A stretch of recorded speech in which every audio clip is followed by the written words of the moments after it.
പിതാവിൻ്റെയും പുത്രൻ്റെയും പരിശുദ്ധാത്മാവിൻ്റെയും നാമത്തിൽ ആമേൻ. 29-ാം സങ്കീർത്തനം. കർത്താവിൻ്റെ ശക്തമായ സ്വരം. സ്വർഗവാസികളെ കർത്താവിനെ സ്തുതിക്കുവിൻ. മഹത്വവും ശക്തിയും അവിടുത്തേതെന്ന് പ്രഘോഷിക്കുവിൻ. കർത്താവിൻ്റെ മഹത്വപൂർണമായ നാമത്തെ സ്തുതിക്കുവിൻ.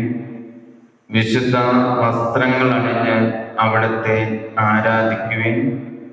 കർത്താവിൻ്റെ സ്വരം ജലരാശിക്കു മീതെ മുഴങ്ങുന്നു.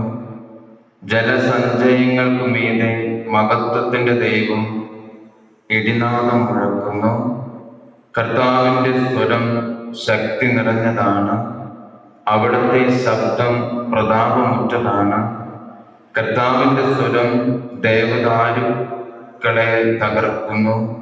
കർത്താവ് ലെബനോനിലെ ദേവദാരുക്കളെ ഒടിച്ചു തകർക്കുന്നു. അവിടുന്ന് ലെബനോനെ കാളക്കുട്ടിയെ പോലെ തുള്ളിക്കുന്നു. സീറിയോനെ കാട്ടുപോത്തിനെ പോലെയും. കർത്താവിൻ്റെ സ്വരം അഗ്നിജ്വാലകൾ പുറപ്പെടുവിക്കുന്നു. കർത്താവിൻ്റെ സ്വരം മരുഭൂമിയെ വിറകൊള്ളിക്കുന്നു. കർത്താവ് കാദോശ് ഭൂമിയെ നടുക്കുന്നു. കർത്താവിൻ്റെ സ്വരം ഓക്കുമരങ്ങളെ ചുഴറ്റുന്നു. അത് വനങ്ങളെ വൃക്ഷരഹിതമാക്കുന്നു. അവിടുത്തെ ആലയത്തിൽ മഹത്വം എന്ന് എല്ലാവരും പ്രഘോഷിക്കുന്നു. കർത്താവ് ജലസഞ്ചയത്തിനുമേൽ സിംഹാസനസ്ഥനായിരിക്കുന്നു.